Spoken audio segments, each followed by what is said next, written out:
Bom, pessoal, espero que a aula 1 tenha ajudado vocês no estudo do, do início ali do modernismo, do movimento artístico moderno.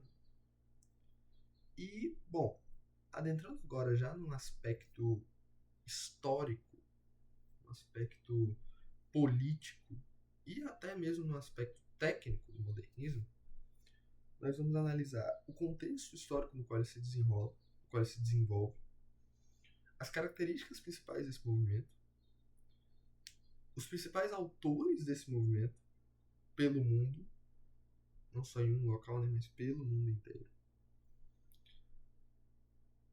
E o início ali da arte moderna no Brasil, no território tupiniquim, digamos assim. Mas antes de começar, vamos pedir a Deus que esse tempo de estudo, de trabalho, seja um tempo fecundo, seja um tempo abençoado e seja um tempo que nós possamos nos aplicar, nos dedicar ao estudo, ao trabalho, de maneira fiel, de maneira firme e de maneira sábia, para que possamos reter o conhecimento e aplicá-lo muito bem na realidade.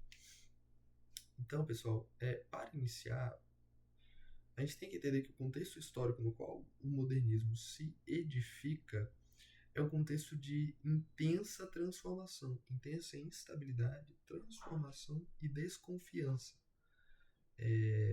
Veja que o início do modernismo ele tem início ali no início, muito no início do século XX, então 1905, 1910. Esse período aí é o período pré-Primeira Guerra Mundial. Já haviam intensas disputas entre os países.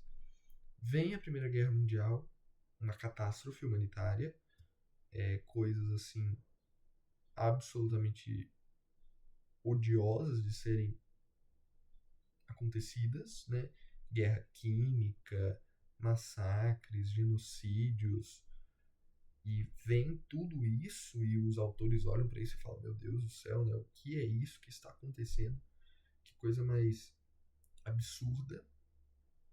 Vem o período entre guerras, que vai de 1920 até 1934, 38, que é o período entre guerras, que é um período de intensa incerteza, transformação, inovação tecnológica, porque há uma corrida através, através da tecnologia, através digamos, deixa eu usar a palavra correta, né?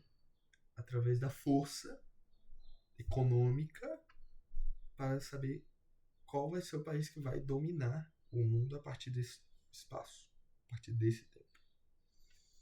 E vem a Segunda Guerra Mundial, que se a Primeira Guerra foi uma catástrofe, a Segunda Guerra Mundial foi um desastre, foi uma atrocidade humanitária que beira, que é talvez nela foram cometidos os maiores crimes contra a humanidade da história, de massacres até holocaustos e coisas assim completamente impensáveis. Então vejam, o contexto histórico do modernismo, o modernismo é filho, ele é fruto de uma era de conflitos, de revoluções, de desilusões, de transformações. E ele vai levar isso com ele, levar essa ânsia com ele, né? Então você tem movimentos políticos, por exemplo, o nazismo, o fascismo se difundindo justamente nessa época, nos seus respectivos países, né? No caso, Alemanha e Itália, com a ideia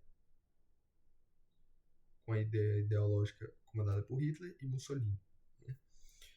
Você tem um avanço tecnológico, como eu disse, a indústria toma completamente o espaço.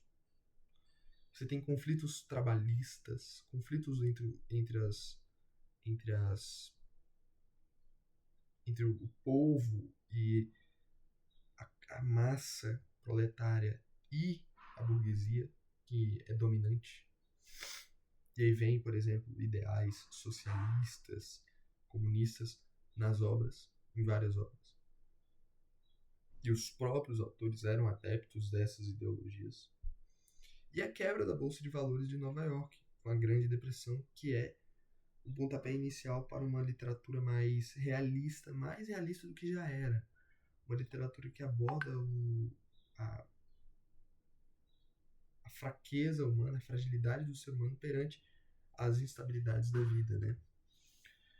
Então, tendo colocado todo esse contexto histórico por trás do modernismo, vamos olhar agora para as características do movimento. Vocês conseguiriam me pontuar pelo menos 3 características do movimento modernista, olhando para o contexto histórico dele? Bom, Caio,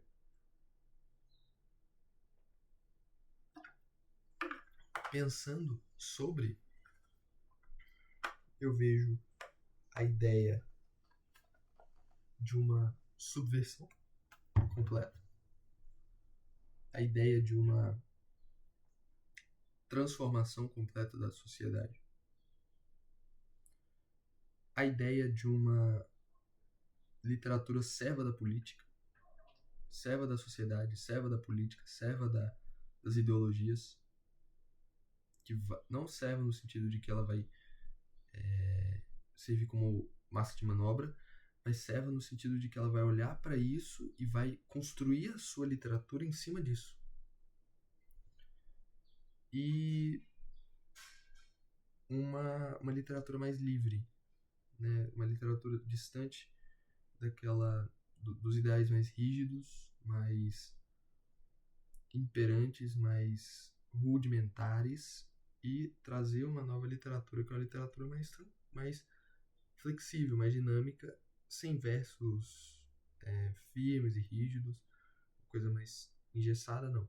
Agora a literatura se abre para trazer novas ideias. É exatamente isso mesmo, né? A liberdade de criação. A criação se torna livre. O artista ele faz do seu exercício artístico uma obra de arte sem qualquer vínculo com academia, sem qualquer vínculo com qualquer forma de impedimento. Agora o artista faz a sua obra focado na obra em si, no trabalho. Há um combate intenso ao academicismo, a essa obra regida por normas e leis e regras. Uma desconstrução da literatura, uma fragmentação da literatura. Todas as palavras que nos remetem ao quê? A um pensamento mais subversivo, pernicioso, um pensamento mais, digamos que, revolucionário. E é isso mesmo, o modernismo é revolucionário. Uma característica muito interessante do modernismo é o nacionalismo, que vem e traz um olhar para o país em que ele está. Ele não vai ficar olhando, por exemplo, uma obra que é feita no Brasil, teoricamente, ela não vai ficar olhando para os Estados Unidos, não vai ficar olhando para a Inglaterra, não vai ficar olhando para a Itália. Vai olhar para o Brasil e vai valorizar ou criticar aspectos do Brasil. Há uma literatura heterodoxa, uma literatura que foge da tradição e que se entrega à inovação. Renovação estética, procedimentos experimentais, uma obra que traz o novo para dentro da arte, né? E temas sociopolíticos, ideologias, revoluções, transformações, guerras, tudo isso entra na literatura intrinsecamente, quase de maneira complementar. A literatura serve, nesse ponto, a literatura se ampara nos acontecimentos históricos, nos acontecimentos filosóficos, nas correntes filosóficas, nas correntes históricas. Então, os principais nomes do modernismo pelo mundo, você tem Rubem Darío, que é o maior expoente latino-americano, que vai criticar o que? A sociedade burguesa da época. São escritos muito simbólicos, muito metafóricos. Você tem José Martí, com um viés mais político, mais nacionalista. É uma busca muito paradoxal da realidade. Pablo Neruda, que é um dos poetas sul-americanos mais lidos no mundo inteiro, ele constrói a sua literatura de maneira muito metafórica, muito simbólica, muito polissêmica. uma diversidade de sentidos absurda. E tem até... Ele é vencedor do Prêmio Nobel de Literatura, por exemplo. Ernest Hemingway, que faz críticas praticamente mordazes. Ele faz críticas assim à guerra, à crueldade, a materialismo, a uma burguesia industrial, que é uma crítica completamente feroz, né? Uma crítica, desculpa o que eu vou falar, mas uma crítica leonina, não no sentido, pelo amor de Deus, né, de horóscopo, isso, Deus me livre, mas uma crítica leonina no sentido como um leão que ruge contra isso, uma crítica felina contra isso, que olha para isso e fala, não, isso não é a literatura, isso não é a realidade, isso não pode ser a realidade. Escreveu vários livros, O Velho e o Mar, por exemplo, Por Quem os Sinos Dobram, se não me engano, For Whom the Bell Tolls, né? Bell Tolls. E ele escreve tudo isso com base justamente nesse pensamento, né? Catherine Ann Porter, que traz uma literatura heterodoxa, que fala da humanidade de maneira quase que colocando uma lupa e falando, não, isso está errado, isso está errado, isso está errado. Frederico Garcia Lorca, né? E veja, a literatura modernista dialoga muito com o simbolismo, dialoga muito com essa corrente mais metafórica, mais simbólica da realidade. James Joyce, ele escreve Ulisses, que é uma odisseia acerca do homem moderno, que vai descrever o cotidiano do personagem e os dramas intensos vividos por eles. Joseph Conrad, que vai explorar a consciência, o fluxo de consciência, é uma coisa assim essencial no modernismo. O personagem pensando, né, Kafka, por exemplo, o pensamento do personagem ele vai reger toda a obra. Toda a obra. Pensamento, pensamento, pensamento, pensamento. É muito mais sobre o que o personagem vê da realidade do que da realidade em si, né? A realidade ela é como um pano de fundo para explorar os temas psicológicos do personagem perante ela. E a Virginia Woolf, que é uma questionadora intensa de um realismo literário, de técnicas convencionais, ela vai trazer uma nova arte, trazer uma nova forma de ver arte. E o próprio Fernando Pessoa, que é um escritor modernista português, escritor modernista, talvez o maior nome do modernismo português e talvez até de língua portuguesa, um dos maiores escritores da história da língua portuguesa. E Fernando Pessoa, ele tem características muito próprias, uma genialidade na escrita, um experimentalismo, ele vai trazer uma escrita muito única e muito diversa ao mesmo tempo. A ideia de uma heteronímia, onde um artista escreve temas tão profundos e tão diversos sobre as mais diversas facetas, né? Ele é um escritor fragmentado, digamos assim. Ao mesmo tempo que ele fala de amor, ele fala de ódio. Ao mesmo tempo que ele fala de guerra, ele fala de paz. Ao mesmo tempo que ele fala de... Tem uma crônica, eu comentei sobre ela lá na sala, chama O Banqueiro Anarquista. Foi uma das poucas crônicas que eu tive a oportunidade de ler, de Fernando Pessoa. E é justamente isso. É uma escrita muito paradoxal, muito contraditória. E ele faz uma análise interessantíssima sobre o movimento anarquista e sobre a própria ironia de um banqueiro, ou seja, aquele que protege a propriedade, ser anarquista, que é aquele que se revolta contra ela. Ele vai fazer o que? Ele vai mostrar a hipocrisia da sociedade. Aqueles que dominam são adeptos das ideologias porque eles amam dominar. É mais ou menos isso, sabe? Claro que a crônica vai abordar de maneira muito mais simbólica, sutil essa crítica. Mas é mais ou menos isso. Pelo menos essa é a minha interpretação sobre a obra, né? Então, é um artista muito heterônimo. Um artista multifacetado. Uma obra que tem características próprias, histórias próprias, narrativas próprias. Ele cria todo um universo ficcional perante as suas obras. É absurdo, né? Você tem, por exemplo, os heterônimos dele, né? Alberto Caeiro, Ricardo Reis, Álvaro de Campos, Bernardo Soares. Tem outros, né? Charles James Search, Antônio Moura, Alexander Search, Charles Robert Allen, John Su, Pacheco, Pedro Botelho, Thomas Cross. Então, cara, é uma coisa assim absurda. E ele usa desses heterônimos para quê? Porque cada heterônimo vai ter uma personalidade própria, multifacetado por isso, e cada um deles vai fazer uma crítica específica a um ponto específico da sociedade. Então, por exemplo, Alberto Caeiro vai fazer um texto de caráter antifilosófico, antimetafísico, uma coisa extremamente materialista, quase uma crítica ao materialismo.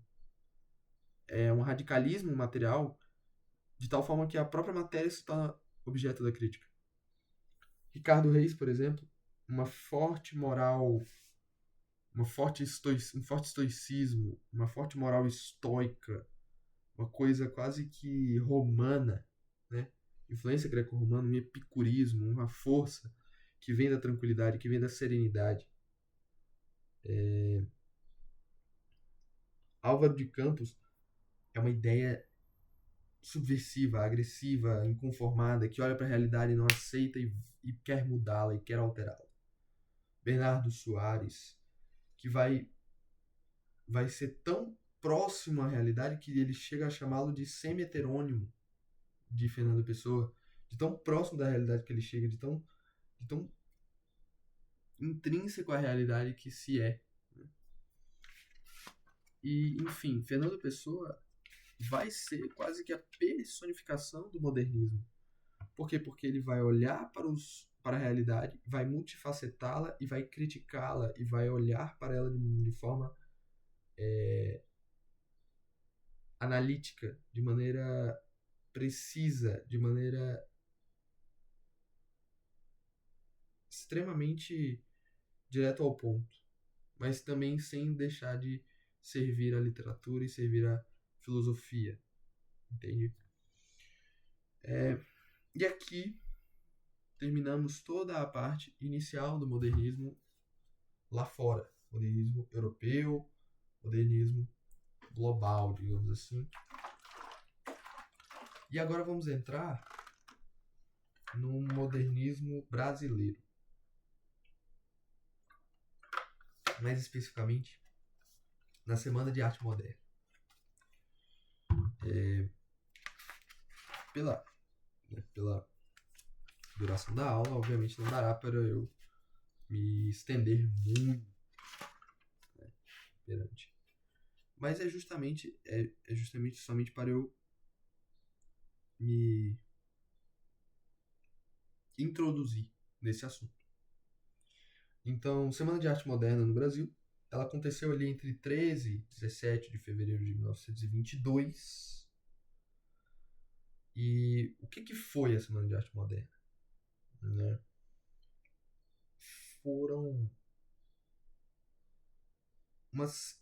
Foi uma semana em que nessa semana houveram inúmeras conferências, exposições de arte, escultura, pintura, etc.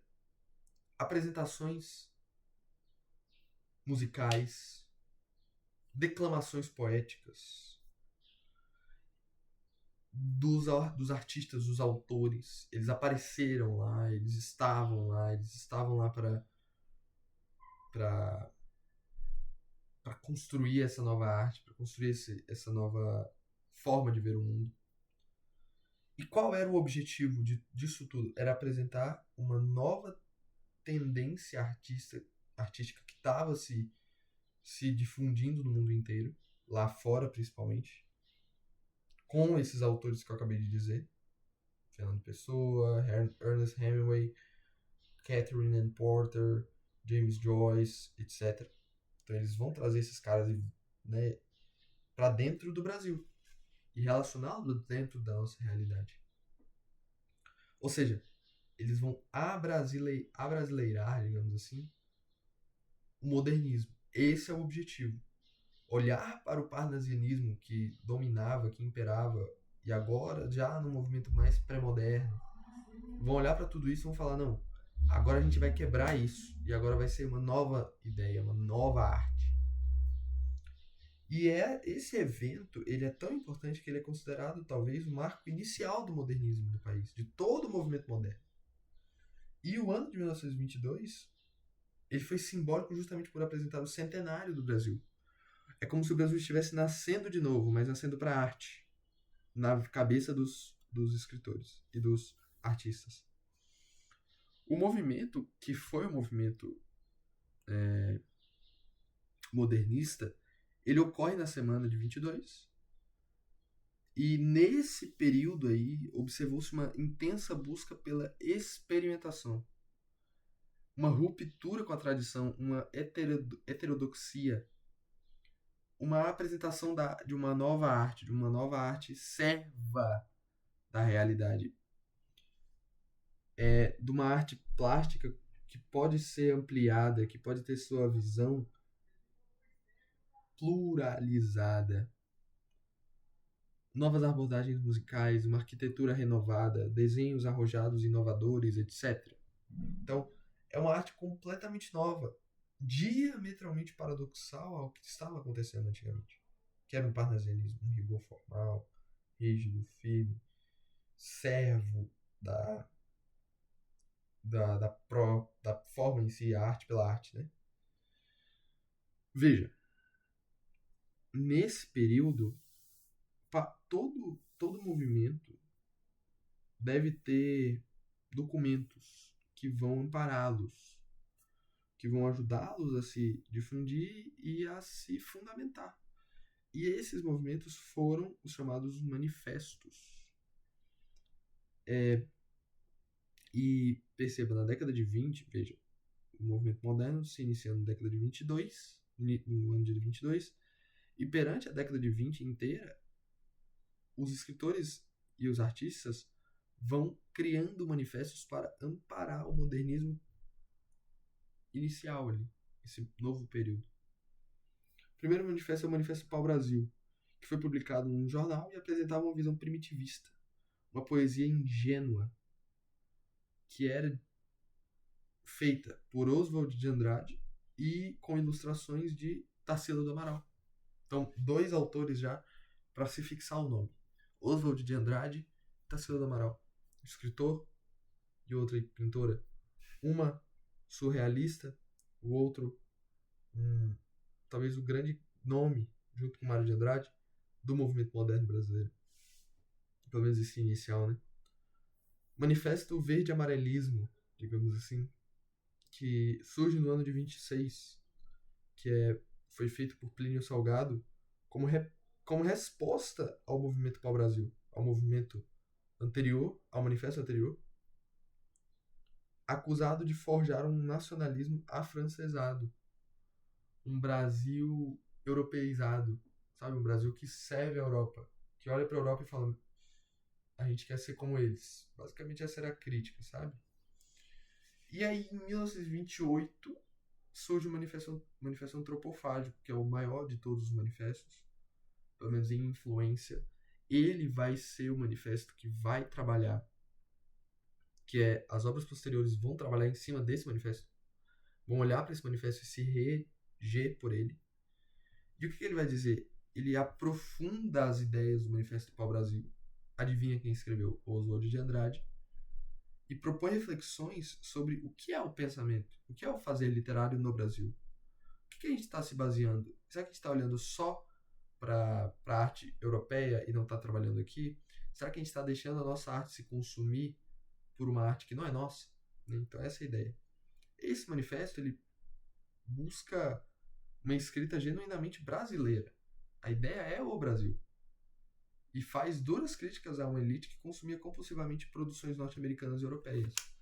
Então a ideia é, poxa, vocês só olham para lá fora, mas a gente tem que olhar para cá dentro. para aqui dentro.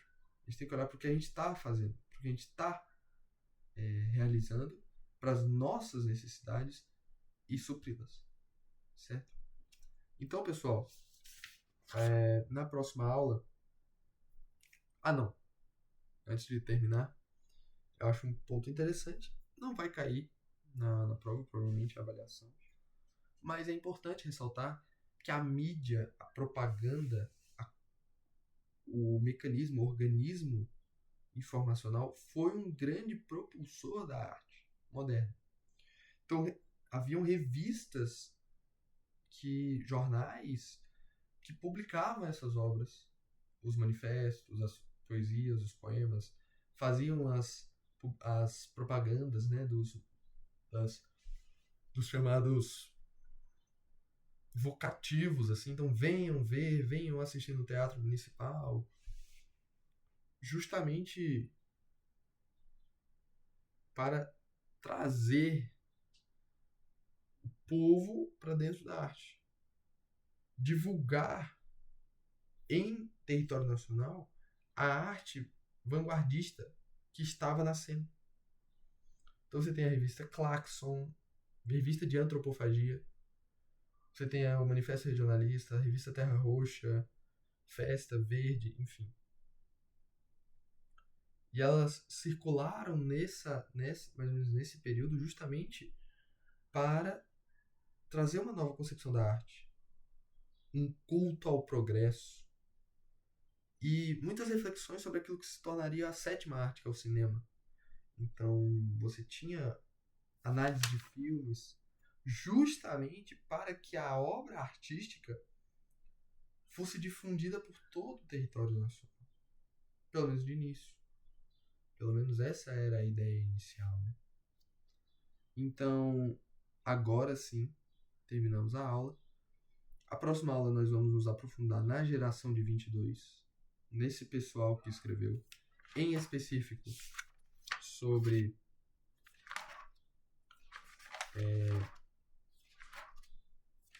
a poesia e a prosa da época. Então você tem Manuel Bandeira, se eu não me engano, está entre eles. Oswald de Andrade, Mário de Andrade. Tem muitos nomes que nós vamos nos aprofundar na próxima aula, justamente para analisar melhor, ainda melhor, sobre como isso vai funcionar, como vai funcionar essa nova sociedade, como vai funcionar esse novo tipo de arte, como isso vai caminhar. Essa é a ideia. Bom, espero que eu tenha ajudado de alguma forma, espero que tenha sido um estudo proveitoso para vocês, que vocês possam tirar o máximo que vocês puderem disso e fazerem o melhor de vocês, porque se vocês fizerem o seu melhor, vai dar tudo certo. Até mais, Deus os abençoe sempre. Estamos juntos.